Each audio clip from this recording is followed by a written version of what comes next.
everyone, Mr. Adam here, coming from the Sea of Galilee where Jesus is said to have preached about the Beatitudes. Today, we're going to join a huge crowd of people following Jesus, who changed everything. You see, life was extremely difficult for many of the people who followed Jesus.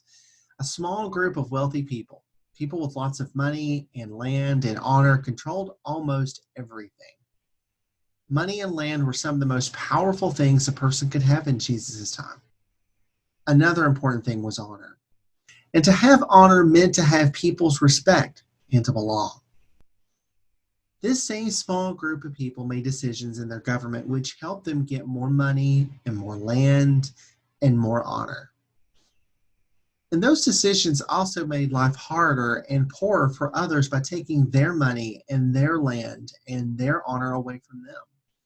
And this is what we call an oppressive system. Jesus couldn't wait to show people how backward all of this was.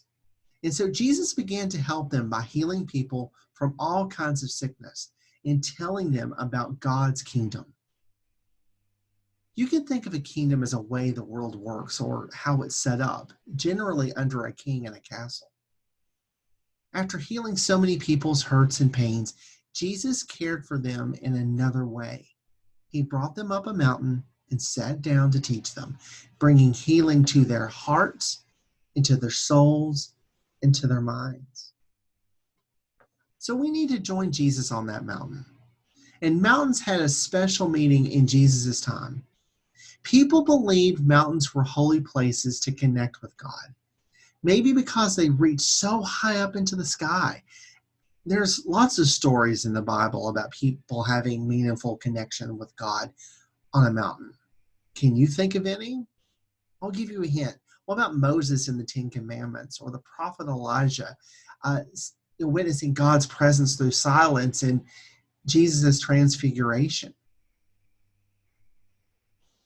So on that mountain, Jesus is gathering the people around him and is going to tell them God wants everyone to have all they need and no one to be harmed or oppressed. In God's kingdom, there is an abundance, more than enough food and money and love and resources for every child of God to thrive. When there's enough for everyone, no one needs to fight or oppress anyone else. Everything Jesus taught and did was about breaking down hurtful and oppressive systems and building up God's kingdom of abundance instead. So we're going to learn one of Jesus' most important teachings. Jesus had been spending a lot of time healing people. In addition to their physical hurts and pains, Jesus saw people also had broken hearts and unsteady hope. After healing so many people, Jesus decided to care for them in a special way. So he led the people who had been following him up to a mountain. And Jesus knew mountains reminded people of God's presence with them.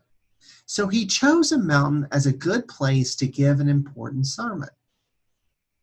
And a sermon is like a talk meant to teach and to help people grow in their relationship with God.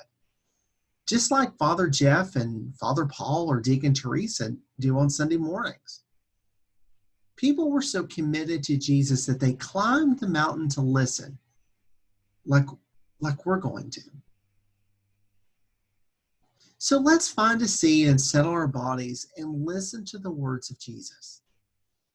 In this sermon on the mountain, called the Sermon on the Mount, one of Jesus' first recorded sermons, Jesus lists 9 ways people are blessed.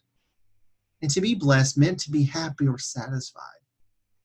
People often thought being happy or content was just a result of their situation or just how life was going for them.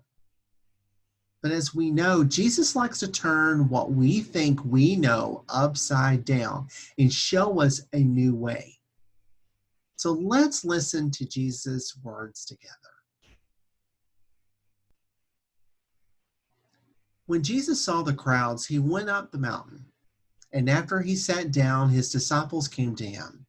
Then he began to speak and taught them, saying, "Blessed are the poor in spirit, for theirs is the kingdom of heaven. Blessed are those who mourn, for they will be comforted. Blessed are the meek, for they will inherit the earth. Blessed are those who hunger and thirst for righteousness, for they will be filled. Blessed are the merciful, for they will receive mercy. Blessed are the pure in heart, for they will see God. Blessed are the peacemakers, for they will be called children of God. Blessed are those who are persecuted for righteousness' sake, for theirs is the kingdom of heaven. Blessed are you when people revile you and persecute you and utter all kinds of evil against you falsely on my account. Rejoice and be glad, for your reward is great in heaven. For in the same way they persecuted the prophets who were before you. Wow. The people listening to Jesus were astonished. Some were confused, some were surprised, some were relieved. People who were mourning and very sad were blessed, happy to the fullest. Meek or gentle people receiving power over the earth. This is opposite of what their culture said. And their culture told them that power and possessions were what made a person happy or blessed. Did you notice how each beatitude seems to include two parts? Let's look at it. First, Jesus makes a statement. Then he gives a promise. For example, Jesus makes the statement, "Blessed are the poor in spirit." Then Jesus gives the promise, "For theirs is the kingdom of heaven." In each of these verses, Jesus names a group of people we wouldn't usually think of as happy or content, then offers them a promise for healing and hope right now, not just in the future. The way Jesus promises these blessings is his way of bringing God's kingdom to us here and now. Jesus said happy or blessed people are those who we might usually think of as unlucky or having lots of trouble in their lives. Jesus' topsy-turvy teachings showed them that they are loved and they are special and they are not alone. He encouraged them to see this in one another too. Jesus blessed people through his actions and his words, and he gave them hope. So I would like to bless you. A blessing is something that you receive. So let's open our hands like you're ready to receive a gift. And I'll speak a blessing to you. If you receive it, take that blessing and put it into your heart just like that. You ready? You are blessed. There is more than enough love for you here today in God's kingdom. Hey kids, don't forget, you should have received in the mail a Sunday School activity packet that contains coloring sheets, a reflection activity page, and a family page where you can reflect on this week's lesson together as a family. If you haven't received yours, have your parents email your Sunday School teacher at info@stalbansva.org and we'll send yours out right away. Have fun!